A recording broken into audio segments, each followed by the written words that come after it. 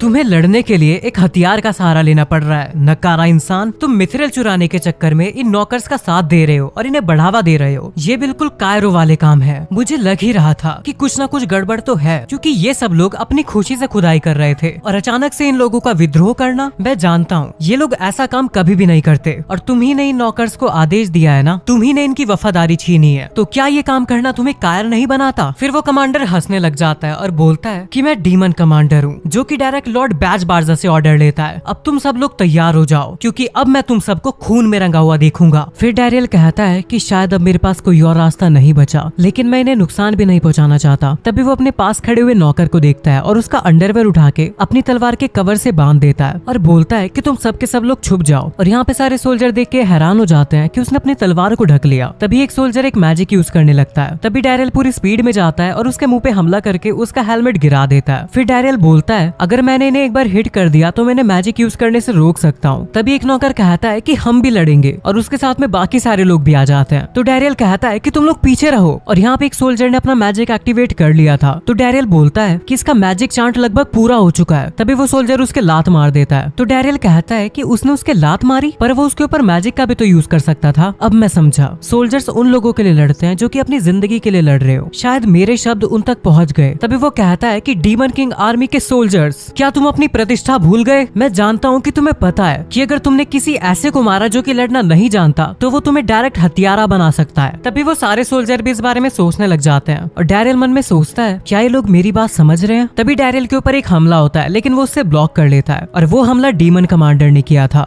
जो कि बोलता है कि इसकी मत सुनो, ये सिर्फ हमारे दुश्मन की घटिया चाल है और तुम सबके सब अपने मंत्रोच्चारण शुरू करो, और जो मेरे ऑर्डर्स नहीं मानेगा मैं उन सभी के सभी को अपने मैजिक से जला के राख कर दूंगा। तभी वो सारे सोल्जर मैजिक चांट के लिए रेडी हो जाते हैं। तो डीमन कमांडर बोलता है कि अब सभी के सभी एक साथ चांट करेंगे, और अगर तुम्हें लगता है कि तुम इन्हें रोक सकते हो तो कोशिश करके देख लो। तभी सारे सोल्जर मैजिक चांटिंग शुरू कर देते हैं और ये चीज देख के नौकर्स भी घबरा चुके थे। तभी डैरियल बोलता है, अर्थ, फायर, विंड, वाटर, और वो सारे के सारे मैजिक्स की टाइमिंग को काउंट करने लगता है, जिससे वो पहले मैजिक कास्ट करने वाले मैजिशियन को रोक सके। तभी वो एक मैजिशियन के ऊपर हमला करता है, उसके बाद दूसरे पे हमला करता है, और ऐसे करके उसने काफी सारे सोल्जर्स को मैजिक करने से रोक दिया था। तभी डीमन कमांडर सोचने लगता है, आखिरकार इनमें से किसी का भी मैजिक एक्टिवेट क्यों नहीं हो रहा है? ऐसा नहीं हो सकता, क्या वो छोटे से लेकर लंबे चांट वालों के ऊपर ऑर्डर से अटैक कर रहा है? आखिर ऐसा कैसे हो सकता है कि इसने सारे चांट की टाइमिंग याद कर ली हो? तभी एक सोल्जर का वाटर मैजिक एक्टिवेट हो जाता है, लेकिन तभी डैरियल उसके पास आता है और बोलता है, लाओ इसे मुझे यूज करने दो, और वो उसी के मैजिक से उसके सारे दोस्तों के ऊपर अटैक करवा देता है। तभी डीमन कमांडर बोलता है, अपने एन्चांटमेंट मैजिक को चेंज करो, और वो लोग एक दूसरे मैजिक का यूज करने लग जाते हैं, जिससे उनका हाथ बिल्कुल पत्थर का बन जाता है। लेकिन तभी डैरियल अपनी तलवार से उसके ऊपर हमला कर देता है और उसके पूरे हाथ को चकनाचूर कर देता है। और ये देख के डीमन कमांडर बोलता है कि ये नामुमकिन है, हम 100 हैं और तुम अकेले। और तभी वो डैरियल के ऊपर अटैक कर देता है, और जैसे ही डैरियल अपनी तलवार से अपना डिफेंस करता है, उसकी तलवार का कवर खुल जाता है और वो पूरी स्पीड में डीमन कमांडर के ऊपर अटैक करने जाता है और उसे नीचे गिरा देता है, और उसकी गर्दन पे तलवार रख के बोलता है, अब ये मुकाबला 1v1 हो चुका है। तभी डीमन कमांडर बोलता है, प्लीज वेट, मैं डीमन किंग आर्मी का हिस्सा नहीं हूँ, मैं तो लड़ना भी नहीं जानता, तो प्लीज मुझे मत मारो। फिर वो बताता है कि ये सब तब शुरू हुआ जब मैं पहली बार लॉर्ड बैज बार्जा से एक बार में मिला था, और जितनी हमने बात करी हमारी जान पहचान और भी ज्यादा बढ़ गई, और तभी उन्होंने मुझे माइन की वर्किंग को संभालने का काम दे दिया। तो डैरियल सोचता है कि क्या इसे यहाँ पे एम्प्लॉयमेंट इसके पर्सनल कनेक्शन की वजह से मिली है? फिर वो बोलता है कि लॉर्ड बैज बार्जा, आपने इसे हायर किया क्योंकि ये आपका दोस्त था, और जबकि मुझे ये कह के फायर कर दिया कि मैं नकारा हूँ। तो डीमन कमांडर कहता है कि मैं तुमसे भीख मांगता हूँ, और वैसे भी अगर तुमने मेरे जैसे को मारा जिसे लड़ना भी नहीं आता, तो तुम्हारा एक योद्धा होने का सम्मान चला जाएगा। मैंने सही कहा ना? तो डैरियल कहता है कि अगर तुम इस फीलिंग को समझते हो तो आखिर तुमने सोल्जर्स को उन नौकर को मारने का आदेश क्यों दिया? आखिरकार वो भी तो तुम्हारे साथ ही हैं। मेरी तो इच्छा ये थी कि तुम उन्हें प्रोटेक्ट करते। तभी डैरियल अपनी तलवार उठाता है और बोलता है अब ये सब मैं यहीं खत्म करता हूँ। और डीमन कमांडर काफी ज्यादा डरने लग जाता है, लेकिन डैरियल सिर्फ उसके सर पे हमला करता है और उसके बाल उड़ा देता है। फिर डैरियल उससे बोलता है कि जब तुम अपने घर पहुंच जाओ तो प्लीज अपने इस ऑफर से रिजाइन दे देना। उनसे ये कहना कि मायने काफी ज्यादा डरावनी जगह है और तुम उस जगह वापस कभी नहीं जाना चाहते। तो डीमन कमांडर इस बात के लिए जल्दी जल्दी हाँ करता है और वहाँ से भाग जाता है। और सारे सोल्जर ये चीज खड़े हुए देख रहे थे। तभी डैरियल कहता है कि तुम सब लोगों को भी घर जाना चाहिए और वैसे भी तुम्हारा कमांडर अब भाग चुका है। फिर डैरियल अपने चेहरे से मास्क हटाता है और वो नौकर्स बोलते हैं कि अगर देखा जाए तो मास्टर डैरियल काफी ज्यादा स्ट्रॉन्ग थे। तभी एक दूसरा नौकर आके बोलता है पर क्या ये सब कुछ सही रहेगा, मतलब डीमन किंग की आर्मी के सोल्जर को इस तरीके से हरा देना। तो डैरियल कहता है कि तुम चिंता मत करो, सब सही है और वैसे भी मैं सिर्फ एक इंसान हूँ। तभी हम एक नौकर को देखते हैं जो कि बोलता है कि चलो फाइनली मेरा अंडरवेयर मुझे वापस मिल गया। फिर वो लोग बात करने लगते हैं, लेकिन तब क्या होगा अगर डीमन किंग आर्मी में और भी ज्यादा स्ट्रॉन्ग सोल्जर आ गया। तभी एक नौकर बोलता है कि हम सब लोग सही रहेंगे, जब तक हमारे साथ मास्टर डैरियल है तब तक हमें किसी भी चीज के बारे में चिंता करने की कोई जरूरत नहीं है। तो डैरियल कहता है कि क्या तुम लोग मुझे अपना चार्ज बना रहे हो? तो वो लोग बोलते हैं कि हम लोग हमेशा आपका साथ देंगे मास्टर डैरियल। डैरियल कहता है अगर ऐसा है तो मैं इस बारे में सोचूंगा कि मुझे क्या करना चाहिए। फिर हमारा सीन शिफ्ट होता है और हम लोग देखते हैं गिल्ड मास्टर को जो कि आराम से चाय पी रहा था। तभी डैरियल कहता है कि मैंने मिथ्रल माइन के ऊपर कब्जा कर लिया और ये बात सुन के उसके मुंह से सारी चाय बाहर आ जाती है। फिर डैरियल कहता है और इसी वजह से मैं चाहता हूँ कि हम लोग नॉकर्स को प्रोटेक्ट करें। गिल्ड मास्टर कहता है नॉकर्स, लेकिन वो तो काफी समय से डीमंस की साइड है ना। तो डैरियल उनके सामने सर झुकाता है और बोलता है कि प्लीज, और गिल्ड मास्टर उसके लिए मान जाते हैं और वो बोलते हैं लेकिन ये एक ऐसी चीज है जिसके लिए हमें सभी ह्यूमन से मंजूरी लेनी पड़ेगी और हम अभी एक मैसेंजर को सेंट्रल गिल्ड में भेज रहे हैं ताकि सभी लोग इस बात का फैसला कर पाए कि हमें आगे क्या करना है। और ये बात सुन के डैरियल भी खुश हो जाता है और मारिका भी सब कुछ खड़े हुए देख रही थी। फिर डैरियल बताता है कि उसके बाद काफी सारे लोगों ने हमारी हेल्प करनी शुरू करी और वो लोग इस बारे में बात करने लगे कि इतने सालों में पहली बार मिथ्रल माइन ह्यूमंस के हाथों में है। और कुछ रीजन्स के लोगों ने तो इस खबर को फेस्टिवल की तरह लिया। और अगर मैं नॉकर्स के बारे में कहूँ तो क्योंकि उन्हें माइन की हर एक इंच के बारे में पता है, इसलिए वो वहाँ पे लोगों को गाइड करने का काम कर रहे हैं। और साथ ही में लक्स विलेज में भी काफी सारे बदलाव आ रहे हैं। फिर हम देखते हैं गिल्ड मास्टर और डैरियल को। गिल्ड मास्टर कहते हैं कि डैरियल, मैंने तो काफी समय पहले ही हार मान ली थी। मुझे लगा था कि लक्स विलेज धीरे धीरे करके खत्म हो जाएगा, लेकिन तुमने तो इस विलेज की किस्मत ही बदल दी। तो डैरियल कहता है कि ये सब बस एक गुड लक था, इससे ज्यादा कुछ भी नहीं। फिर हम देखते हैं मारिका को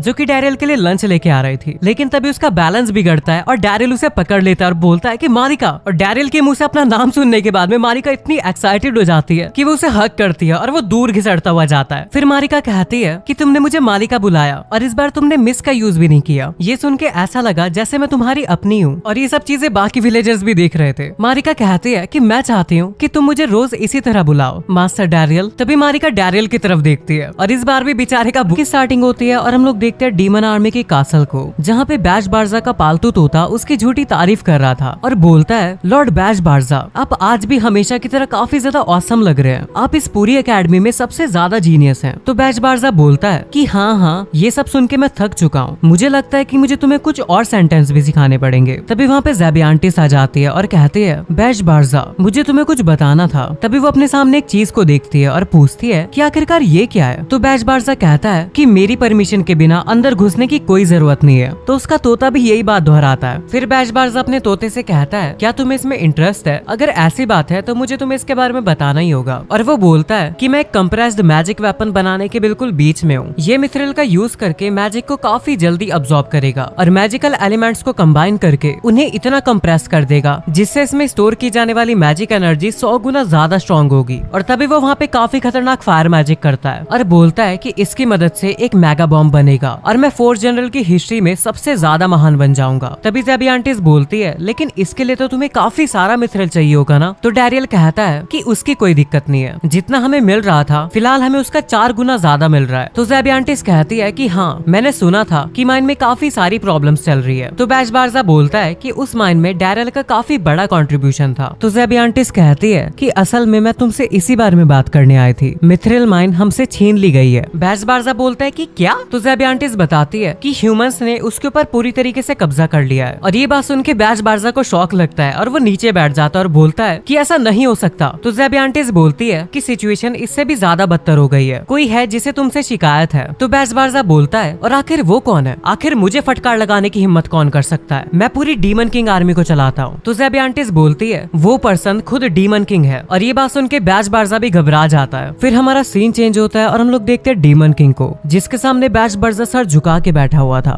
डीमन किंग बोलता है, तुम्हें पता है ना मुझे फेस्टिवल कितने ज्यादा पसंद है, सुंदर फूलों को देखना, स्वादिष्ट खाना खाते हुए अल्कोहल पीना, और हाँ मेरे पास कुछ कोर्ट लेडीज हैं जिन्होंने काफी सुंदर ड्रेसेस पहन रखी है और साथ ही में मिथ्रिल से बने हुए गहने भी पहने हुए हैं। बाय द वे मेरे सुनने में आया है कि वो सारा का सारा इम्पोर्टेंट मिथ्रिल जा चुका है, तो क्या तुम मुझे बताओगे कि इसका क्या मतलब है? तभी उसकी एक आंख ग्लो करने लगती है और वहाँ पे सब कुछ हिलने लग जाता है और वो बोलता है, मैंने तुमसे कितनी बार कहा है, आखिरकार तुम उस बॉम्ब को बनाना बंद क्यों नहीं कर देते? तो बैश बारजा बोलता है कि ज्वेलरीज और एक्सेसरीज बनाने के लिए मिथ्रिल का जो पोर्शन आने वाला था वो मैंने एडिशनल ऑर्डर करके मंगाया था। तो डीमन किंग कहता है कि तुम 1 से 4 गुना मंगा रहे हो और ये तुम्हें नॉर्मल अमाउंट लगता है? जो चीज तुम उनसे मांग रहे हो तुम्हें नहीं लगता कि वो इम्पॉसिबल है? वैसे मैंने तुमसे जो एक्सेसरीज वाली बात करी वो तो सिर्फ और सिर्फ एक बहाना था। मैं बस ये चाहता हूँ कि तुम उस बॉम्ब को बनाने की कोशिश बंद कर दो। मैं थोड़ा अच्छा बनने की कोशिश सिर्फ इसलिए कर रहा था ताकि तुम्हारे सम्मान को ठेस न पहुँचे, लेकिन तुम उससे भी ज्यादा बेवकूफ निकले जितना मैंने सोचा था। तभी वो अपना हाथ आगे करके बोलता है कि तुमने गलती करी है और अब तुम उसे ठीक करोगे यहाँ और इसी वक्त। चलो अब मुझे सॉरी बोलो। बाशु बाजा कहता है, क्या? डीमन किंग कहता है, जब तुम कोई गलती करते हो तो तुम उसके लिए सॉरी कहते हो, है ना? तो बैश बारजा बोलता है, लेकिन ये सारी उन नौकर्स की गलती है। डीमन किंग कहता है, कहो, मैं सॉरी सुनना चाहता हूँ। तभी बैश बारजा उसके सामने अपना सर झुकाता है और काफी कोशिश करने के बाद वो बोलता है, मुझे माफ कर दीजिए। तो डीमन किंग बोलता है कि चलो ये बेवकूफ कम से कम थोड़ा तो स्मार्ट हुआ, वैसे तुम्हें उसकी हेल्प लेनी चाहिए थी। क्या था उसका नाम? ओ हाँ, डैरियल। वो एकदम गिफ्टेड पर्सन था, वो काफी स्मार्ट भी था और काइंड भी, और उसी की वजह से तुम्हारे पापा ने फोर्थ जनरल में से एक होने का फर्ज काफी अच्छे से निभाया, क्योंकि वो हमेशा डैरियल जैसे सोल्जर्स को अपने करीब रखा करते थे। और ये बात सुन के बैश बारजा काफी ज्यादा फुकरा होता है। तो डीमन किंग बोलता है, अगर तुम्हें समझ में आ गया हो तो अब तुम यहाँ से जा सकते हो, और मैं ये आशा करता हूँ कि तुम यहाँ पे वापस लौटने से पहले खुद को सुधारने के ऊपर अच्छे से काम करोगे। फिर बैश बारजा वहाँ से जाने लगता है और डीमन किंग बोलता है, अब तुम क्या करोगे? अब तो तुम्हारे पास डैरियल भी नहीं है। फिर हमारा सीन चेंज होता है और हम लोग देखते हैं बैश बारजा को, जो कि बोलता है कि डीमन किंग ने मुझे 2 बार स्टूपिड कहा, और यहाँ तक कि मैजेस्टी डीमन किंग ने भी उस पर्सन का नाम लिया, और वो गुस्से में जलने लग जाता है और वहाँ पे एक ब्लास्ट कर देता है। फिर हमारा सीन चेंज होता है और हम लोग देखते हैं विलेज को, जहाँ पे डैरियल और मारिका बैठे हुए थे। मारिका कहती है कि ये पहली बार है कि मैं लक्स विलेज में इतनी ज्यादा हलचल देख रही हूँ। तो डैरियल कहता है, यहाँ पे और भी अलग अलग तरह के लोग आना शुरू कर देंगे और ये जगह और भी ज्यादा व्यस्त हो जाएगी। तो मारिका कहती है, क्या तुम्हें नहीं लगता कि हमें जल्द से जल्द ये सब अपने बच्चों को दिखाना चाहिए? तो डैरियल थोड़ा कंफ्यूज हो जाता है। तो मारिका कहती है, और हाँ, चिंता मत करो, भले ही मेरे बच्चे भी हो जाएं, लेकिन फिर भी मैं अपने हस्बैंड का अच्छे से ख्याल रखूंगी। तो डैरियल सोचने लगता है कि आखिरकार ये सारी बातें मेरे से क्यों कह रही है। फिर डैरियल कहता है कि तुम्हारी विचारधारा काफी प्यारी है। तो मारिका शर्माते हुए कहती है कि मिस्टर डैरियल, मुझे पता है कि आप भी एक काफी अच्छे फादर बनेंगे, तो क्या आप मेरे और वैसे कुछ बोलने ही जा रही होती है, तभी पीछे से कोई चिल्लाता है कि लड़ाई हो चुकी है। और यहाँ पे हम लोग देखते हैं गाशिता को, जो कि बोल रहा था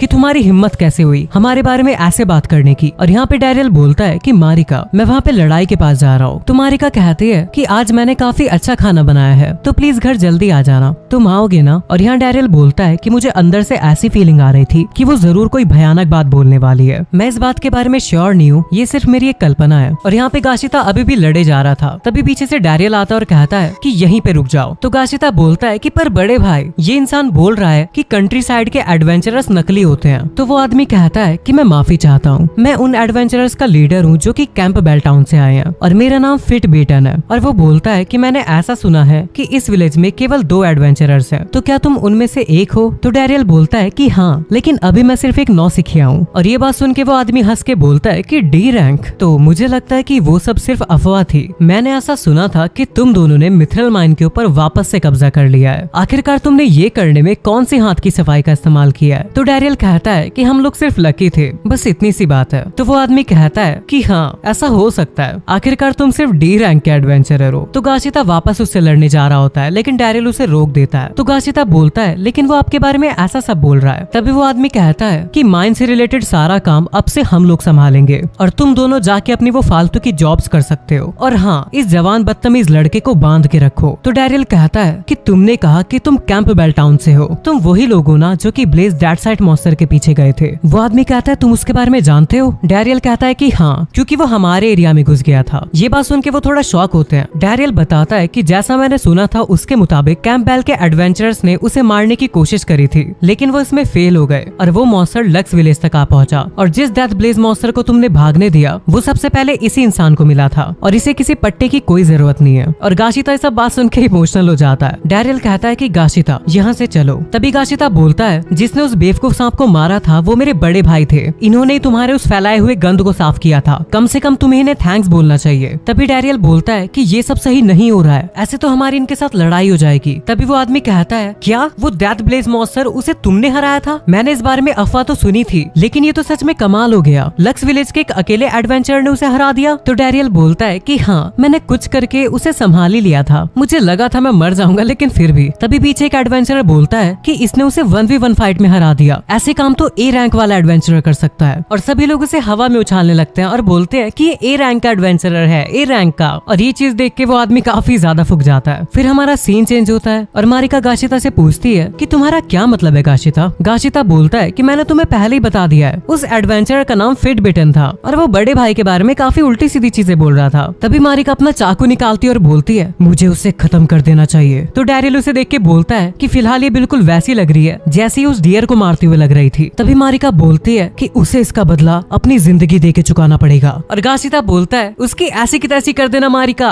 तभी डैरियल बोलता है गाशिता चुप करो। तभी गिल्ड मास्टर बोलता है कि हाँ शांत हो जाओ, मैं समझ सकता हूँ कि तुम्हें कैसा फील हो रहा होगा। और यहाँ पे डैरियल मारिका को पकड़ के शांत करवा रहा होता है। तभी गिल्ड मास्टर बोलता है कि शायद तुम्हें ये बात सरप्राइजिंग लगे लेकिन एडवेंचरर्स को उनकी रैंक सिर्फ उनकी योग्यता दिखाने के लिए मिलती है। तभी मारिका अपना चाकू नीचे गिराती है और बोलती है इसका उन बातों से कोई लेना देना नहीं है, उन्होंने मिस्टर डैरियल को हर्ट किया, मेरे हस्बैंड, मैं उन्हें कभी माफ नहीं करूंगी। तो डैरियल सोचने लगता है कि क्या, और मारिका को भी रियलाइज होता है कि उसने क्या कहा। मारिका कहती है कि नहीं ऐसा बिल्कुल भी नहीं है, जब मैंने हस्बैंड कहा तो मेरा मतलब था कि फ्यूचर, रुको मैं खाना चेक करके आती हूँ। और डैरियल सोचने लगता है कि हस्बैंड। तभी उसके पास गाशिता आता है और बोलता है कि बड़े भाई चलो मेरे साथ बैठ के ड्रिंक करो। फिर गाशिता कहता है वैसे गिल्ड मास्टर विलेज का रिवाइवल कैसा चल रहा है? तो डैरियल कहता है कि हाँ हम लोग यहाँ पे इसी बारे में बात करने के लिए इकट्ठा हुए हैं ना। तो गिल्ड मास्टर कहता है कि वो अच्छा नहीं है। डैरियल कहता है तो ऐसी बात है क्या सर? गिल्ड मास्टर कहता है सर? डैरियल कहता है अरे मैं उस तरह से नहीं कह रहा हूँ। गिल्ड मास्टर कहते हैं मेरी बेटी का अच्छे से ध्यान रखना बेटा। और वहाँ पे सब लोग डैरियल को कांग्रेचुलेशंस बोलने लगते हैं। डैरियल सोचता है पर मेरा वो मतलब नहीं था। तभी गाशिता बोलता है कि तुम सब लोग चुप हो जाओ। तो डैरियल कहता है कि हाँ हमें विलेज के रिवाइवल के बारे में बात करनी चाहिए। तभी गाशिता बोलता है कि जो भी पर्सन बड़े भाई से शादी करने वाला है वो हूँ मैं। और ये सुन के डैरियल सोचने लगता है कि इन लोगों ने अलग ही रायता फैला रखा है। उसके बाद हमारा सीन चेंज होता है और हम लोग देखते हैं डैरियल को जो कि बोलता है आपने क्या कहा, नौकर्स के साथ समझौता करवाना है? तो बेस्ट फ्रेंड नाम का बंदा बोलता है कि हाँ मैं सेंट्रल गिल्ड से आया हूँ उनसे बात करने के लिए, पर पता नहीं क्यों वो मुझे देख के थोड़ा सा घबरा जाते हैं और उन्होंने मुझसे कहा है कि वो किसी की बात नहीं मानेंगे, सिर्फ तुम्हारी मानेंगे। तो डैरियल बताता है कि डीमंस ने उन नौकर के ऊपर काफी ज्यादा अत्याचार किए हैं और इसी वजह से जो भी लोग बाहर से आते हैं वो उनके ऊपर इतनी जल्दी ट्रस्ट नहीं कर पाते। तो वो आदमी कहता है कि अगर ऐसी बात है तो मुझे समझ नहीं आ रहा है कि वो लोग तुम्हारी बात कैसे मान लेते हैं। तो डैरियल कहता है शायद इसलिए क्योंकि मैंने उन्हें डीमंस के कब्जे से बचाया था। तो वो आदमी कहता है कि अगर ऐसी बात है तो हमारी नेगोशिएशन स्मूथली हो जाए, तो क्या इसलिए तुम हमारे बीच के बंदे बन के उनसे बात करोगे? फिर डैरियल पूछता है कि अगर फ्यूचर में नेगोशिएशंस खत्म हो जाती है तो उनके साथ क्या होगा? तो वो आदमी कहता है कि नौकर्स का सहयोग काफी ज्यादा जरूरी है लेकिन हम लोग उनसे जबरदस्ती नहीं करना चाहते, इसीलिए हम मदद के लिए तुम्हारे पास आए हैं। तो डैरियल कहता है कि चलो ठीक है। फिर हमें माइन का सीन दिखाया जाता है जहाँ पे डैरियल नौकर से कहता है शायद तुम लोग थोड़ा सा नर्वस फील करो लेकिन जो बात ये कहना चाहते हैं क्या प्लीज तुम उसे सुनोगे? तो वो सभी लोग खुश होकर बोलते हैं कि ठीक है हम वो सब सुनने के लिए तैयार है जो भी ये कहना चाहता है। और ये चीज देख के वो पर्सन काफी ज्यादा शॉक हो जाता है और डैरियल से कहता है कि तुम्हारा बहुत बहुत शुक्रिया, अब बाकी का काम मैं खुद संभाल लूंगा। फिर डैरियल वहाँ से बाहर आ जाता है और बोलता है कि अब मेरे पास करने के लिए कोई काम नहीं बचा, तो शायद मुझे घर वापस जाना चाहिए। तभी उसे वहाँ पे वो एडवेंचरर्स का ग्रुप दिखता है और उसमें से एक एडवेंचरर कहता है कि हेलो ये तो वो ए रैंक वाला लड़का है। तभी उनका लीडर फिटोबिटन कहता है कि चुप हो जाओ, इससे बात मत करो। तो डैरियल उनसे हेलो बोलता है। फिटोबिटन कहता है कि मैंने सुना है कि मैनेजमेंट वाले तुमसे खुद मदद मांगने आए हैं। तो डैरियल कहता है कि हाँ लेकिन तुम्हारे बारे में क्या? तो फिटोबिटन बताता है कि जैसा कि तुम देख ही सकते हो हम लोग यहाँ पे बॉडीगार्ड का क्वेस्ट कर रहे हैं और हमारी निगरानी में कोई भी अनजान व्यक्ति अंदर नहीं जा सकता। तभी वहाँ पे एक मैजिक कास्ट होता है और उसमें से आवाज आने लगती है नॉकर्स मेरे दोस्तों प्लीज घर वापस आ जाओ, डीमन किंग ने तुम लोगों को माफ कर दिया है। तभी डैरियल कहता है कि जरा रुको मैं बाथरूम होके आता हूँ और वो वहाँ से जाने लगता है। डैरियल बताता है कि मैंने रियलाइज किया है कि अगर मैं अपने ऑरा को वेपन्स में ना भेज के उससे अपने आप को सराउंड कर लूँ तो मैं ज्यादा तेज भाग सकता हूँ। और वो देखता है कि सामने डीमन आर्मी के सोल्जर खड़े होते हैं। डैरियल कहता है ये इतने भी सारे सोल्जर्स नहीं है। तभी वो सोल्जर कहते हैं कि एक इंसान और एक सोल्जर अपने मैजिक को यूज करने जा रहा होता है। तभी लिजर्ट नाम का डीमन बोलता है कि ये तुम क्या करने जा रहे हो? तो वो सोल्जर बोलता है ये हमारा दुश्मन है, एक एडवेंचरर। तभी लिजेट वहाँ पे अपना मैजिक कास्ट करता है और बोलता है एडवेंचरर यहाँ से चले जाओ, हमारा तुमसे लड़ने का कोई इरादा नहीं है। तभी लिजेट अपने सोल्जर्स को पीछे हटने के लिए कहता है। फिर डैरियल बोलता है कि रिजेट ये मैं हूँ, और रिजेट थोड़ा सा शॉक हो जाता है और अपने मैजिक को बंद कर देता है। फिर वो अचानक से डैरियल को हक करता है और बोलता है कि डैरियल ये तुम हो, मुझे तुम्हारी कितनी चिंता हो रही थी, जब से तुम गए हो सब कुछ बहुत उलझ सा गया है। और डैरियल मुस्कुरा के बोलता है असलियत में तो हक ऐसा फील होना चाहिए, क्योंकि मारिका कुछ ज्यादा ही खतरनाक तरीके से हक करती थी। फिर लिजेट डैरियल से बोलता है कि आखिरकार तुम इतने समय से क्या कर रहे थे, मुझे सब कुछ बताओ। तो डैरियल कहता है कि ये कह तो रहा है कि मुझे सब कुछ बताओ, लेकिन फिर भी। तो लिजेट कहता है कि मैं समझ सकता हूँ, उस वक्त जब तुम्हें फायर किया गया था मैंने तुमसे काफी बुरे शब्द कहे थे, लेकिन तुम गलत समझ रहे हो। ऐसा मैंने तुमसे इसलिए नहीं कहा था कि मैं तुमसे नफरत करता हूँ, लेकिन सच में मेरा वैसा मतलब बिल्कुल भी नहीं था। आखिरकार तुम मेरे। और ऐसा कह के वो रोने लग जाता है। तभी डैरियल बोलता है कि मैं जानता हूँ रिजेट, इसमें तुम्हारी गलती नहीं है, लेकिन सच्चाई ये है कि मैं एक इंसान हूँ। और ये बात सुन के रिजेट थोड़ा शॉक होता है। फिर वो दोनों नीचे बैठ जाते हैं। डैरियल उससे बोलता है कि तुम ये बात सिर्फ हमारे बीच में रखना। रिजेट कहता है ठीक है। फिर डैरियल कहता है कि वैसे तुम यहाँ पे क्यों आए हो? तो रिजेट कहता है कि ये सब तुम्हारी गलती है। डैरियल कहता है मेरी? तो रिजेट बोलता है कि दिन ब दिन डीमन आर्मी के हालात बहुत ही ज्यादा बुरे होते जा रहे हैं। जब तुम हमारे असिस्टेंट के तौर पे काम कर रहे थे तब बात कुछ और थी, लेकिन उस वक्त तुम उस बेवकूफ आदमी के ऑर्डर्स ले रहे थे और बड़ी शांति से उन्हें पूरा भी कर रहे थे, और तुमने हमें काफी ज्यादा सहारा दिया। लेकिन तुम्हारे जाने के बाद सब कुछ एकदम कोलैप्स सा हो गया और हमने सब कुछ खो दिया। इस समय डीमन आर्मी के अंदर हर कोई किसी न किसी बात को लेके गुस्सा है, और यहाँ तक कि डीमन किंग ने भी उसे फटकार लगा दी। और उसके बाद से वो बेवकूफ आदमी जिससे भी मिल रहा है उसी के ऊपर अपना गुस्सा निकाल रहा है। और ये सब वो बैश बारजा के बारे में बोल रहा था। फिर वो बताता है कि हम लोगों को ऑर्डर मिले हैं कि हम लोग माइन से अपने हाथ दूर रखें। तो डैरियल कहता है लेकिन फिर तुम लोग यहाँ पे क्यों आए हो? तो लिजेट बोलता है लेकिन हमारे पास डीमन किंग की परमिशन है, और हमें नॉकर्स के बीच में जो कुछ भी हुआ है उसे ठीक करके सामंजस्य स्थापित करना होगा, और हमें उन डैमी ह्यूमंस को दिखाना होगा कि वो डीमन किंग आर्मी के लिए कितने ज्यादा कीमती हैं। तो डैरियल सोचने लगता है कि ये उनमें से सबसे ज्यादा ईमानदार है। फिर लिजेट बोलता है वैसे डैरियल तुम डीमन किंग आर्मी में वापस क्यों नहीं आए? तो डैरियल कहता है कि तुम जो बात पूछ रही हो वो बिल्कुल इम्पॉसिबल है, मैंने तुम्हें बताया था ना कि मैं एक इंसान हूँ। तो लिजेट बोलता है लेकिन अगर तुम इसके बारे में बताओगे ही नहीं तो कोई फर्क ही नहीं पड़ेगा। डैरियल कहता है लेकिन 4 जनरल्स ने मुझे फायर्ड किया है। तो लिजेट उसे बताता है कि उन 4 जनरल्स में से कोई है जो तुम्हें वापस बुलाना चाहता है। डैरियल कहता है क्या? तो लिजेट बताता है कि लेडी डोरोई, वो तुम्हारा काफी समय से इंतजार कर रही है। और डैरियल भले ही हम लोग बिल्कुल अलग प्रजाति से हो, लेकिन फिर भी तुम मेरे दोस्त हो, तो प्लीज वापस आ जाओ। डैरियल कहता है कि मुझे माफ करना रिजेट, मुझे इस बात की खुशी है कि तुम मेरे बारे में ऐसा सोचते हो, लेकिन जब मुझे फायर किया गया था तब मुझे नहीं पता था कि मुझे अब क्या करना चाहिए। लेकिन उस समय कुछ लोगों ने मुझे सहारा दिया, और यही कारण है कि मैं उन लोगों के लिए काम करना चाहता हूँ। तभी लिजेट डैरियल के ऊपर अपना मैजिक करता है और बोलता है कि मुझे माफ करना, लेकिन मैं तुम्हें वापस ले जाके ही रहूंगा, भले ही मुझे तुम्हें बेहोशी की हालत में क्यों न ले जाना पड़े। लेकिन तभी डैरियल अपनी स्वार्ड से उस मैजिक को काट देता है और बोलता है कि मैं वापस नहीं जा सकता, लेकिन हाँ मेरे दिमाग में एक अच्छा आइडिया है, क्या तुम लोग हमसे थोड़ा मिथरल खरीदना चाहोगे? उसके बाद हमारा सीन चेंज होता है और हम लोग देखते हैं फ्रेड को, जो कि काफी ज्यादा शॉक होके बोलता है क्या हम लोग मिथरल बेचेंगे, वो भी डीमंस को? क्या आप सच में ऐसा करने वाले हैं मिस्टर डैरियल? तो डैरियल कहता है कि हाँ, और इसी वजह से मेरे पास कोई है जो कि डीमंस की तरफ से यहाँ पे आया है। तो फ्रेड बोलता है लेकिन फिलहाल तो हमारी बारी है ना, सारे मिथरल के ऊपर हमारा अधिकार है। डैरियल कहता है हाँ, लेकिन डीमंस के पास मिथरल की कमी की वजह से काफी ज्यादा प्रॉब्लम्स हो रही है, इसलिए वो इसे वापस लेने जरूर आएंगे। और इस बात में कोई शक नहीं कि ह्यूमंस भी उनके अटैक का जवाब देंगे, और यही लड़ाई एक भीषण युद्ध का रूप ले लेगी, और इसका परिणाम दोनों तरफ ही बहुत बुरा पड़ेगा। लेकिन अगर डीमंस कुछ भी करके अपनी मिथरल सप्लाई को मेंटेन कर पाते हैं तो शायद से डीमन आर्मी अटैक नहीं करेगी। और हाँ, मेरा इंटेंशन उन्हें कोई एडवांटेज देने का नहीं है, इसलिए हम उसकी एक रकम तय करेंगे। और वो बोलता है कि इसकी कीमत मार्केट की वैल्यू से 4 गुना ज्यादा रखी जाएगी। तो फ्रेड बोलता है लेकिन ये तो बहुत ज्यादा है। तभी लिजेट कहता है हम डीमंस को जल्दी से जल्दी मिथरल की जरूरत है, और अगर हम लड़ेंगे भी तो भी इस बात की गारंटी नहीं है कि हमें वो मिलेगा, और इसी वजह से हम इस प्रॉब्लम को पैसे दे के सॉल्व करने के लिए तैयार हैं। तभी फिटोबिटन कहता है कि 1 मिनट रुको, मैं इसके खिलाफ हूँ। तुम अब हमसे मिथरल बेचने के लिए कह रहे हो क्योंकि तुम्हारा मिथरल माइन के ऊपर से कब्जा हट चुका है? ये बिल्कुल बेशर्मी है, और ये सब चीजें हम डीमन से बात करके सुलझाएं, ये बिल्कुल नामुमकिन है। और ऐसा कह के वो अपनी तलवार निकाल लेता है, लेकिन डैरियल अपने डिफेंस से उसे बचा लेता है। फिर डैरियल बोलता है कि यही कारण है कि मिथरल इतनी घटिया चीज है, और अब उस चीज के लिए दोबारा किसी का भी खून नहीं बहेगा, और इसीलिए हम लोग बैठ के बात करेंगे। तो फिटोबिटन कहता है कि इतना घमंड, वो भी एक डी रैंक के एडवेंचरर में, माय लॉर्ड बेस्ट फ्रेड, ये नेगोशिएशंस बिल्कुल मीनिंगलेस है। तो फ्रेड बोलता है लेकिन क्यों?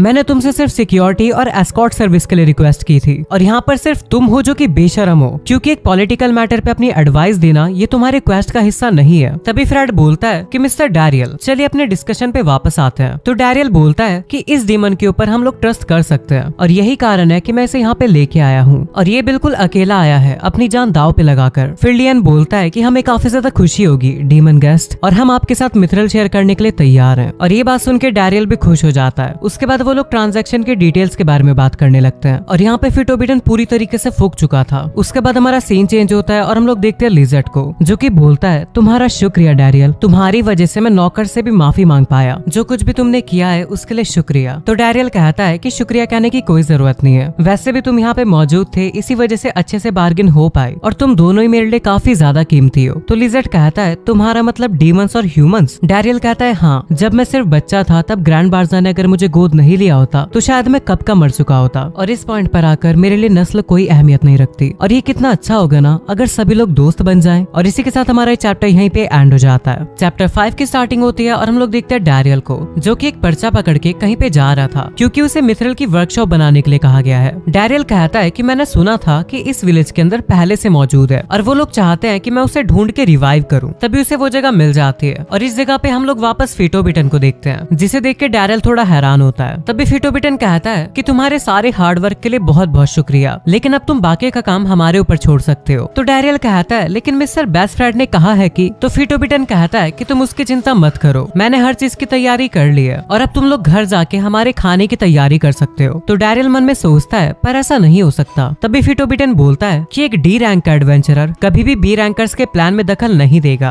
है ना। और डैरियल का ये सब बातें सुन के दिमाग खराब हो रहा था। फिर हमारा सीन चेंज होता है और हम लोग देखते हैं गिल्ड मास्टर को, जो कि कहते हैं कि ऐसा हो सकता है कि अभी उन लोगों को घबराहट हो रही हो, क्योंकि मिथरल माइन से हमें काफी ज्यादा प्रॉफिट होने वाला है, और कैंपबेल टाउन के ऊपर माइन की सुरक्षा की जिम्मेदारी है, और अगर वो उनसे छीन ली गई तो उनके पास कोई रास्ता नहीं बचेगा। तो डैरियल सोचने लगता है कि अच्छा, इसका मतलब ये है कि उन लोगों की गार्ड की नौकरी चली गई, वो भी सिर्फ मेरी वजह से। मुझे लगता है मैंने यहाँ पे गलत किया। तभी वहाँ पे मारिका चिल्लाते हुए आती है और डैरियल को हक कर लेती है और बोलती है कि डैरियल प्लीज मेरी हेल्प करो। तो डैरियल पूछता है कि क्या हुआ। तो मारिका बताती है कि एक बूढ़ा इंसान जो कि विलेज में आया था, उसने मेरी चेस्ट को टच किया। तो डैरियल सोचने लगता है कि मुझे ऐसा क्यों लग रहा है कि अब तक मारिका ने उसे 10,000 बार मौत के घाट उतार दिया होगा। और जब वो वहाँ जाके देखता है तो वो बूढ़ा आदमी नीचे पड़ा होता है। डैरियल उसे देख के कहता है क्या ये मर चुका है। तभी उसे वहाँ पे टमाटर दिखते हैं और वो कहता है अच्छा, ये तो सिर्फ टमाटर है। तभी वो बूढ़ा उड़ जाता है और बोलता है क्या सच में तुमने इतनी छोटी सी बात के लिए बखेड़ा खड़ा कर दिया। और ऐसा कह के वो टमाटर खाने लगता है और मारिका को यहाँ पे काफी ज्यादा गुस्सा आ रहा था। तो डैरियल बोलता है तुम्हारा ये स्टेटमेंट अपनी लाइन क्रॉस कर रहा है। तो वो बूढ़ा बोलता है आखिरकार तुम्हारी प्रॉब्लम क्या है। और वो मारिका से कहता है कि इस अनाड़ी एडवेंचरर को अपने साथ वापस ले जाओ। मारिका कहती है क्या कहा तुमने, अनाड़ी। और वो उसके ऊपर हमला करने जा रही होती है और बोलती है अगर तुमने मिस्टर डैरियल के बारे में कुछ भी गलत कहा तो मैं तुम्हें कभी माफ नहीं करूंगी। तो वो बूढ़ा आदमी कहता है कि मैं उसकी वो डल स्वाड देख के बता सकता हूँ। तुम्हारी स्वाड को देख के पता लग रहा है कि तुमने उसमें हद से ज्यादा धार लगाई हुई है और इसे ओवर शेप्ड किया हुआ है। और ऐसे इंसान के हाथ में कोई अपनी जिंदगी क्यों सौंपेगा, और अगर ये नौसिखिया नहीं है तो फिर क्या है। तो मारिका कहती है कि मिस्टर डैरियल उस स्वाड के साथ भी काफी ज्यादा स्ट्रॉन्ग है। उन्होंने एक दिन काफी सारे सोल्जर्स के ग्रुप को हराया था और उससे भी पहले उन्होंने एक जाइंट स्नेक को मारा था। तो वो बूढ़ा काफी हैरान होकर कहता है कि क्या इस घटिया तलवार से। तभी वो डैरियल से कहता है कि ओए अनाड़ी अपना हाथ दिखा। फिर वो उसके हाथ को पकड़ के देखने लगता है और वो कहता है कि ऐसे करके मैं बता सकता हूँ कि तुम्हारे ऑरा का क्या नेचर है। और तभी डैरियल का ऑरा काफी ज्यादा ग्लो करने लगता है और वो बूढ़ा आदमी कहता है कि स्मैश, स्टिंग, हिट और गार्ड, तुमने तो इन सभी में मैक्सिमम पावर को हासिल किया हुआ है। और वो हंसते हुए कहने लगता है कि ये तो काफी अच्छी खबर है, अचानक से किसी ऐसे इंसान से मिलना जिसके पास इतना खतरनाक ऑरा है। तो डैरियल पूछता है वैसे आप हैं कौन। तो वो बताता है कि मैं मिथरल स्मिथ हूँ, जो कि मिथरल से औजार बनाता है, और मैंने सुना था कि मैं यहाँ पे मिथरल को क्राफ्ट कर सकता हूँ, इसी वजह से मैं यहाँ पे मजे करने आया था। तो मारिका कहती है कि मैंने कभी भी ऐसे स्मिथ के बारे में नहीं सुना और तुम्हारा नाम भी बिल्कुल कॉमन है, इसलिए तुम मुझे बिल्कुल फेक लगते हो। तो डैरियल गिल्ड मास्टर से कहता है एक्सक्यूज मी, क्या आपने किसी मिथरल स्मिथ के बारे में सुना है जिसका नाम मिस्टर स्मिथ हो। तो गिल्ड मास्टर कहता है ये कोई नाम है या फिर टंग ट्विस्टर। तो वो बूढ़ा आदमी कहता है कि तुम मेरे ऊपर शक कर रहे हो। तभी वो उनके सामने एक पेपर रखता है और बोलता है कि मैं यहाँ पे डायरेक्ट सेंट्रल गिल्ड की रिक्वेस्ट पे आया हूँ। और ये देख के डैरियल कहता है कि ये सच बोल रहे हैं। फिर वो बूढ़ा बोलता है कि और इसी वजह से हम लोग अभी यहाँ से निकल रहे हैं, मुझे ये बताओ कि स्मिथी कहाँ पे है। तो डैरियल कहता है कि हम वहाँ पे नहीं जा सकते, कि स्मिथी फिलहाल कैंपबेल के एडवेंचर्स चला रहे हैं। तो वो बूढ़ा आदमी बोलता है कि कितनी शर्म की बात है, मुझे तुम्हें दिखाना पड़ेगा कि नेगोशिएशन स्किल्स क्या होती है। उसके बाद हमें वर्कशॉप वर्कशॉप का सीन दिखाया जाता है जहाँ पे वो बूढ़ा आदमी रोते हुए फिटोबिटन को गले लगाता है और बोलता है कि प्लीज मना मत करो। और ये चीज देख के डैरियल कहता है कि ये कैसी नेगोशिएशन हुई भाई। फिर वो स्मिथ बोलता है कि मुझे उल्टी आ जाएगी अगर तुमने मुझे मिथरल को छूने नहीं दिया तो। ये सुन के फिटोबिटन डर जाता है और कहता है कि ठीक है, हम तुम्हें किनारा दे देंगे काम करने के लिए। और ये सुन के वो बूढ़ा आदमी खुश हो जाता है और उसे थैंक यू बोलता है। फिर वो वर्कशॉप के अंदर आता है और कहता है कि यादें ताजा हो गई। उसके बाद हम एक ब्लैक स्मिथ को देखते हैं जिसका मिथरल खराब हो जाता है। उसे देखकर स्मिथ बोलता है कि ये तो 9 से किया है, इनके ऊपर काम करने के लिए एक स्पेशल प्रोसेसिंग मेथड लगता है। उसके बाद वो मिथरल को एक भट्टी के अंदर डाल देता है और फिर डैरियल से कहता है कि उस विंडो को बंद करके लाइट हटा दो। उसके बाद डैरियल विंडो को बंद कर देता है। फिर वो स्मिथ बोलता है कि ध्यान से देखना, सबसे पहले तो फायर का टेम्परेचर जो कि बहुत मैटर करता है। अगर टेम्परेचर कम या ज्यादा हुआ तो मिथरल राख बन जाएगा। उसके बाद वो एक मिथरल को उठा के कहता है कि हमें ऐसा कलर चाहिए और हम लोगों को इसके प्रेशर पॉइंट के ऊपर ध्यान देना होगा, और अगर तुम ध्यान नहीं दोगे तो मिथरल इस तरीके से खराब हो जाएगा। और हम लोगों को मिथरल के प्रेशर पॉइंट से ये बात पहले ही पता लग जाती है कि वो मिथरल कौन सा वेपन बन सकता है। अब देखो और सीखो, ये है मास्टर स्मिथ की स्पेशल टेक्निक। फिर वो मिथरल पे हथौड़ा मारने लगता है जिससे उसमें काफी तेज लाइट चमकती है। और अगले सीन में हम लोग देखते हैं कि उस स्मिथ ने उस मिथरल से काफी बड़ी स्वॉर्ड बना दी है जो कि वो डैरियल को दे देता है। फिर स्मिथ उससे कहता है कि इसके अंदर अपना ऑरा डालने की कोशिश करो, और जब डैरियल ऐसा करता है तो वो तलवार उसके ऑरा को सोखने लगती है। फिर वो स्मिथ बताता है कि मिथरल वेपन के पास ऑरा पेंट्रेशन का डिफरेंट लेवल होता है। फिर हम देखते हैं कि डैरियल उस तलवार से एक पेड़ को काटने की कोशिश करता है और वो पेड़ बिल्कुल मक्खन की तरह कट जाता है। और ये देख के डैरियल हैरान होता है और बोलता है कि मिथरल स्वॉर्ड तो काफी ज्यादा पावरफुल है। तभी वहाँ पे फिटोबिटन आता है और स्मिथ को मास्टर बुलाने लगता है और कहता है कि मेरे बुरे बिहेवियर के लिए मुझे माफ कर दो। मुझे भी ये पता लग चुका है कि आप एक काफी कमाल के ब्लैक स्मिथ हो, तो क्या प्लीज आप हमें भी सिखाओगे। लेकिन ये बात सुन के वो स्मिथ उसे चिढ़ाने लगता है और बोलता है कि बिल्कुल भी नहीं, और वैसे भी तुम सभी लोग 9 सीखिए हो। उसके बाद वो डैरियल से कहता है कि चलो यहाँ से। फिर वो लोग वहाँ से चले जाते हैं और यहाँ पे फिटोबिटन डैरियल के ऊपर काफी ज्यादा गुस्सा हो जाता है। फिर हम देखते हैं कि वो इसमें डैरियल से उस तलवार को वापस मांग लेता है। तो डैरियल कहता है कि क्यों, तुम इस तलवार को मुझे नहीं दे रहे हो। तो स्मिथ बोलता है कि पागल मत बनो, ये तुम्हारे लिए बिल्कुल भी परफेक्ट मैच नहीं है। और ऐसा कहने के बाद वो उससे उस तलवार को ले लेता है और बोलता है कि मेरे सपने को सुनो, एक दिन मैं मिथरल से एक ऐसा वेपन बनाना चाहता हूँ जो कि एक तलवार ना हो, स्पेयर ना हो और कोई एक्स भी ना हो। मैं बिल्कुल अलग ही वेपन बनाना चाहता हूँ। और इस विलेज के अंदर आने के बाद मुझे फाइनली पता लग चुका है कि मुझे बनाना क्या है, तो तुम मेरे साथ थोड़ा वेट करना। ये सुन के डैरियल कहता है कि वो तो ठीक है, लेकिन अभी तो तुम्हें मिथरल की जरूरत है और एक वर्कशॉप की, जो कि फिटोबिटन अब तुम्हें बिल्कुल भी नहीं देगा। तो स्मिथ बोलता है कि देखो, मैंने कंफ्यूजन में थोड़े मिथरल को उठा लिए थे और साथ ही में मैंने एक वर्कशॉप को भी तैयार कर लिया है, ये देखो।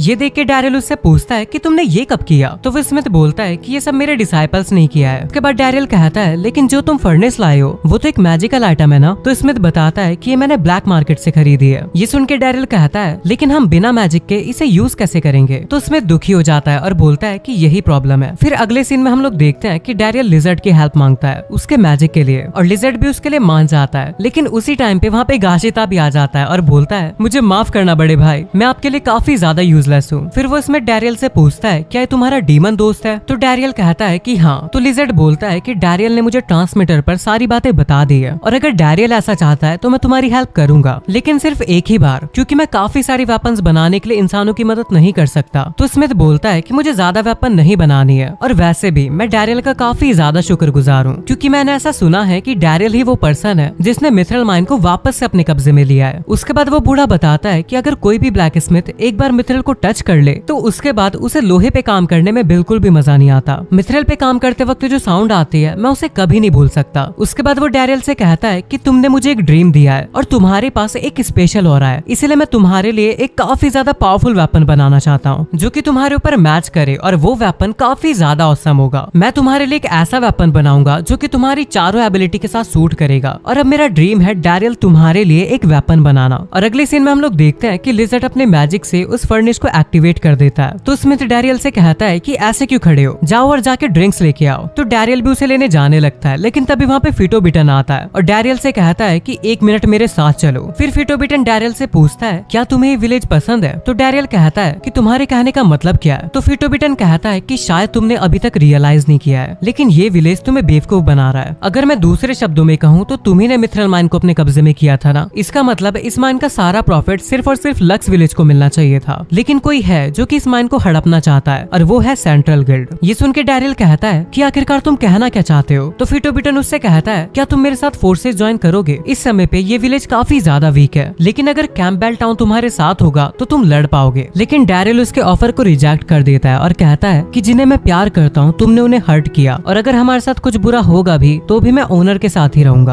और ये सुन के फिटोबिटन अपने ग्लव को डैरिल के ऊपर फेंकता है और कहता है इसे उठाओ, और डैरिल भी उसे उठा के दे देता है। जिसके बाद फिटोबिटन वहाँ से जाते हुए कहता है कि कल सुबह मैं तुम्हारा विलेज प्लाजा में वेट करूंगा। और अब डैरिल को पता लगता है कि फिटोबिटन ने उसे एक डुएल मैच के लिए चैलेंज किया है। वहीं गिल्ड मास्टर कहता है कि शायद से फिटोबिटन माइन को अपने कब्जे में करना चाहता है। तो मारिका कहती है लेकिन डैरिल तो जीत सकता है ना, जिस पर गिल्ड मास्टर कहता है कि एक डी रैंक वाला बी रैंक से लड़ेगा, ये तो कुछ ऐसा हो जाएगा कि एक बिल्ली एक शेर से लड़ रही है। और डरावनी बात तो ये है अगर जीतने वाला अपने ओपोनेंट को जान से भी मार देगा तो भी उसे कोई पनिशमेंट नहीं मिलेगी, और इसीलिए डुएल मैच का यूज रिवेंज लेने के लिए किया जाता है। तभी लिज़र्ड पूछता है कि तब क्या होगा अगर डैरिल विड्रॉ कर दे तो, जिस पर गिल्ड मास्टर कहता है कि इससे हार तो उसी की होगी और माइन फिटोबिटन के हाथ चली जाएगी। तभी गाशिता कहता है कि कोई बात नहीं, माइन को जाने दो, लेकिन बड़े भाई ज्यादा जरूरी है, और वैसे भी इतने समय से हम बिना माइन के तो रह रहे थे। ये सुन के गिल्ड मास्टर कहता है कि हाँ तुम सही कह रहे हो, मैं इस डुओ को कैंसिल करवा दूंगा। तभी डैरिल कहता है कि नहीं, मैं ये करूंगा, प्लीज मुझे लड़ने दो। तभी इसमें डैरिल को बाहर बुलाता है और कहता है कि मैं तुम्हें सिखाता हूँ कि मिथरल वेपन्स को यूज कैसे किया जाता है। फिर हमें रात का सीन दिखाया जाता है जहाँ पे डैरिल ट्रेनिंग कर रहा है। तभी मारिका वहाँ पे चाय लेके आती है और कहती है कि थोड़ा सा ब्रेक ले लो। तो डैरिल भी बैठ के चाय पीने लगता है और उसे वो काफी ज्यादा टेस्टी लगती है। फिर मारिका डैरिल से कहती है कि आप सच में लड़ने वाले हो? तो डैरिल कहता है हाँ, वैसे मुझे इस बात की खुशी है कि सभी लोग मेरे जैसे की चिंता कर रहे हैं और इसीलिए मैंने डिसाइड कर लिया है कि मैं लड़ूंगा। तभी मारिका कहती है तो मैंने भी डिसाइड कर लिया, कल के डिनर में स्ट्यू बनेगा जो कि आपका फेवरेट है, तो इसीलिए तुम घर जिंदा वापस आ जाना। तो डैरिल कहता है कि हाँ मैं जरूर वापस आऊंगा। और अब मारिका वहाँ से जाने लगती है और बोलती है कि मुझे स्ट्यू बनाने की तैयारी करनी है। और अब अगली सुबह हमें डैरिल की ट्रेनिंग दिखाई जाती है और वहाँ पे उसने काफी सारे निशाने लगाए होते हैं। उसके बाद हमें उनका डुएल दिखाया जाता है और यहाँ पे फिटोबिटन ने भी अपने लिए मिथरल के वेपन बनवाए हैं, जो कि डैरिल से कहने लगता है कि तुम भी अपने मिथरल के वेपन दिखाओ। तो डैरिल मिथरल के बने हुए एक चाकू को बाहर निकाल लेता है और ये देख के फिटोबिटन हंसने लगता है और बोलता है कि तुमने उस बुढ़ाऊ से ये बनवाया। और अब गिल्ड मास्टर उन्हें रूल्स बताते हैं, फाइट तब तक चलेगी जब तक कोई सरेंडर नहीं कर देता या फिर कोई लड़ नहीं पाता, और अगर मैं कोई खतरा देखूंगा तो मैं लड़ाई अपने आप ही रुकवा दूंगा। और अब डैरिल सोचने लगता है कि अगर मैं हारा तो उन नॉकर्स और इस विलेज की हालत पहले जैसी हो जाएगी, इसीलिए मुझे जीतना ही होगा। उसके बाद मैच शुरू हो जाता है और फिटोबिटन कहता है कि अगर तुम्हें तुम्हारा वेपन चेंज करना है तो तुम कर सकते हो, मैं तब तक तुम्हारा इंतजार करूंगा। लेकिन तभी अचानक से उसके कंधे का आर्मर टूट जाता है और फिटोबिटन कहता है आखिर तुमने किया क्या? तो डैरियल कहता है कि अगर तुम मेरे वार को देख ही नहीं पाए तो बेहतर यही होगा कि सरेंडर कर दो। और तभी फिटोबिटन गुस्से में उसके ऊपर अटैक करने लगता है, लेकिन तभी डैरियल अपने चाकू से उसके ऊपर अटैक कर देता है और फिटोबिटन ये देख के हैरान था कि उसका ब्लेड लंबा हो गया। फिर वो डैरियल के ऊपर अटैक करता है, लेकिन डैरियल उसे रोक देता है और जैसे डैरियल थोड़ा सा जोर लगाता है फिटोबिटन की तलवार का मिथरल टूट जाता है। फिर डैरियल उसके शील्ड के ऊपर हमला करता है और वो भी 2 हिस्सों में कट जाती है। तो गाशिता बोलता है लेकिन ये दोनों तो मिथरल से बने हुए थे ना। तभी मारिका कहती है कि डैरियल के हथियार ज्यादा ताकतवर लग रहे हैं। तभी स्मिथ बोलता है कि वो तो होंगे ही, मेरी हर्मेस स्वॉर्ड किसी भी साधारण मिथरल वेपन से काफी ज्यादा स्ट्रॉन्ग है और उसके अंदर ऑरा पास करने पर वो अपनी शेप को भी बदल सकती है। और अगर हम डैरियल के ऑरा को देखें तो उसके हिसाब से ये ब्लेड कोई भी शेप ले सकती है। और तभी डैरियल फिटोबिटन की तलवार को पूरा चकनाचूर कर देता है और यहाँ पे फिटोबिटन अपनी टूटी हुई तलवार को देख के काफी ज्यादा फुकरा था। तभी गिल्ड मास्टर कहते हैं कि तुम बिना वेपन के इस फाइट को कंटिन्यू नहीं कर सकते। तो फिटोबिटन कहता है कि मैंने अभी हार नहीं मानी है और वो अपने पास से एक बहुत बड़ी सी तलवार निकाल लेता है। डैरियल उसे देख के कहता है कि इतनी बड़ी स्वॉर्ड, वो भी मिथरल की। फिर फिटोबिटन कहता है मैं तुम्हें खत्म कर दूंगा, तुम्ही ने मुझसे सब कुछ छीना, तुमने मेरी जॉब छीनी और समय समय पर तुमने ऐसे काम किए जो काम करने का तुम्हारा कोई हक नहीं था। तभी डैरियल कहता है कि अब कुछ नहीं हो सकता और वो अपने वेपन की शेप चेंज करके उसे एक हंटर बना लेता है और फिर बोलता है कि मैं अपने दोस्तों की मदद करना चाहता हूँ। लेकिन फिटोबिटन उसके ऊपर हमला करने आता है। तभी डैरियल अपने हंटर से उसके ऊपर अटैक करता है और उसकी तलवार वापस से चकनाचूर हो जाती है और उस धमाके से सभी लोग हिल चुके थे और फिटोबिटन दूर जाके गिरता है। तभी गाशिता बोलता है कि हमने कर दिखाया, बड़े भाई जीत गए। और अब जैसे ही डैरियल थक के गिरने वाला होता है तभी मारिका उसे पीछे से पकड़ लेती है। डैरियल कहता है कि मैंने कुछ ना कुछ करके इसे संभाल ही लिया। तो मारिका कहती है हाँ तुमने काफी ज्यादा मेहनत करी। उसके बाद हमारा सीन चेंज होता है और हम लोग देखते हैं फ्रेड को, जो कि डैरियल से माफी मांग रहा था और कहता है कि मैंने कभी सोचा भी नहीं था कि चीजें इतनी ज्यादा आगे बढ़ जाएंगी। डैरियल कहता है कोई बात नहीं। तो फ्रेड बोलता है कि मैं तुम्हें इस बात का आश्वासन दिलाता हूँ कि कैंपबेल टाउन की गिल्ड को इस चीज के लिए जरूर सजा मिलेगी। तो क्या हमारे बीच वापस से सुलह के लिए इतना काफी होगा? फिर डैरियल कहता है वैसे इनकी सजा के बारे में क्या हम इस बात का फैसला कर सकते हैं कि इन्हें क्या सजा मिलनी चाहिए? तो फ्रेड बोलता है कि हाँ जरूर। फिर डैरियल कहता है कि मैं चाहता हूँ कि ये लोग उन घरों को ठीक करने में मदद करे जो कि लड़ाई के दौरान डैमेज हो चुके हैं। तो तो फ्रेड बोलता है क्या बस इतना ही? तो डैरियल कहता है कि सभी लोगों ने वो किया जो उन्हें लगा कि उनके होम टाउन और उनके दोस्तों के लिए सही है, और इसी वजह से दोनों की तरफ से एक दूसरे को प्रॉब्लम्स हुई। और ये सुन के फिटोपिटन भी शर्मिंदा होता है। फिर फ्रेड बोलता है मैं नहीं चाहता कि जो कुछ भी यहाँ पे हुआ है उसका असर हमारे बीच के भरोसे के ऊपर पड़े। मिस्टर डैरियल, तुम ही हो जिनकी वजह से हम नॉकर्स को कन्वेंस कर पाए, और तुम्हारी वजह से हमारी डीमंस के बीच भी सुलह हुई थी, और शायद तुम ही वो रीजन हो जिसकी वजह से मैं यहाँ पे आया था। तो मिस्टर डैरियल, क्या तुम हमारी सेंट्रल गिल्ड को ज्वाइन करना चाहोगे? और मारिका उनके लिए चाय लेके आ रही होती है, लेकिन जैसे वो ये बात सुनती है वो थोड़ा उदास हो जाती है। फिर हमारा सीन चेंज होता है और हम लोग देखते हैं डैरियल को, जो कि बैठा हुआ स्टीम ले रहा था, और उसके मन में यही बातें चल रही थी कि गिल्ड मास्टर ने उससे कहा था कि ये तो बहुत ही अच्छी बात है, तुम्हें सेंट्रल गिल्ड से ऑफर आया है, और ऐसे ऑफर रोज रोज नहीं आते। और डैरियल बोलता है कि ये ऐसा ऑफर है जिसके लिए किसी को भी ग्रेटफुल होना चाहिए। ऐसी काफी सारी चीजें हैं जिन्हें मैं अभी तक नहीं जानता, और अगर मैं सेंट्रल गिल्ड चला गया तो शायद मैं उन सभी चीजों को जान पाऊंगा, और मेरे पेरेंट्स क्या पता वो भी वहीं कहीं पे हो। फिर वहाँ का गेट खुलता है और कोई उसके पास आके बैठ जाता है। तो डैरियल बोलता है कि गाशिता, ये रूम काफी ज्यादा बड़ा है, तुम्हें मेरे बिल्कुल पास में आके बैठने की जरूरत नहीं है। लेकिन जैसे वो उसे टच करके देखता है उसे पता लगता है कि ये तो मारिका है। फिर मारिका कहती है कि मिस्टर डैरियल, मैं आपसे कुछ बात करना चाहती हूँ। तो डैरियल कहता है कि यहाँ पे, और इसी के साथ हमारा चैप्टर यहीं पे एंड हो जाता है। चैप्टर 6 की स्टार्टिंग होती है और हम लोग देखते हैं कि मारिका को देख के डैरियल की हार्ट बीट काफी ज्यादा फास्ट हो जाती है, और डैरियल सोचने लगता है कि आखिरकार ये सब क्या हो रहा है। मुझे लगा था कि गाशिता आया है, लेकिन ये तो मारिका है, और मेरा हाथ ये मैंने कहाँ रख दिया। और ये बात सोच के डैरियल के पसीने छूट रहे थे, और डैरियल कहता है कि भले ये सब कुछ एक दुर्घटना थी, लेकिन अभी तक मैंने जो कुछ भी देखा है उसके हिसाब से तो पक्का मेरी मौत होने वाली है, और मुझे जल्दी से जल्दी अपने घुटनों पे बैठ के इससे माफी मांगनी चाहिए। लेकिन यहाँ पे डैरियल काफी ज्यादा डर चुका था और उसकी बॉडी कुछ काम ही नहीं कर रही थी। तभी मारिका कहती है कि मिस्टर डैरियल, और डैरियल सोचने लगता है कि अब तो मैं गया काम से। लेकिन मारिका इस बात से बिल्कुल भी गुस्सा नहीं थी, और वो कहती है कि मिस्टर डैरियल, आप सेंट्रल गिल्ड में जा रहे हैं ना? और वो हंसते हुए कहती है कि जब से मैंने रियलाइज किया है कि अब हमारे पास ज्यादा समय नहीं बचा है, इसलिए मैं चाहती थी कि मैं आपसे थोड़ा और समय बात कर पाऊं, और मुझे लग ही रहा था कि ऐसा कुछ जरूर होगा, क्योंकि आप सच में एक अमेजिंग पर्सन है मिस्टर डैरियल। और डैरियल ये सब सुन के हैरान था। मारिका कहती है कि जब से हम मिले हैं तब से लक्स विलेज में काफी सारे बदलाव आए हैं, और वो काफी ज्यादा बेहतर हो चुका है, और क्योंकि हमें मित्रल वापस मिल चुका है, इसी वजह से काफी अलग अलग तरह के लोगों ने यहाँ पे आना शुरू कर दिया है, और इसी वजह से मेरे फादर और बाकी सब लोग हमेशा मुस्कुराते रहते हैं, और यहाँ तक कि मैं भी। और ऐसा पहली बार हो रहा है कि मुझे ऐसा सब फील हो रहा है, एक ऐसी फीलिंग जो कि तुमने मुझे दी है। तुम्हारा शुक्रिया, और इसी वजह से तुम जहाँ भी जाओगे मैं हमेशा तुम्हारे लिए चेयर करती रहूंगी, तो इसीलिए सेंट्रल गिल्ड में अपना बेस्ट देना। फिर डैरियल अपने मन में बोलता है कि मारिका,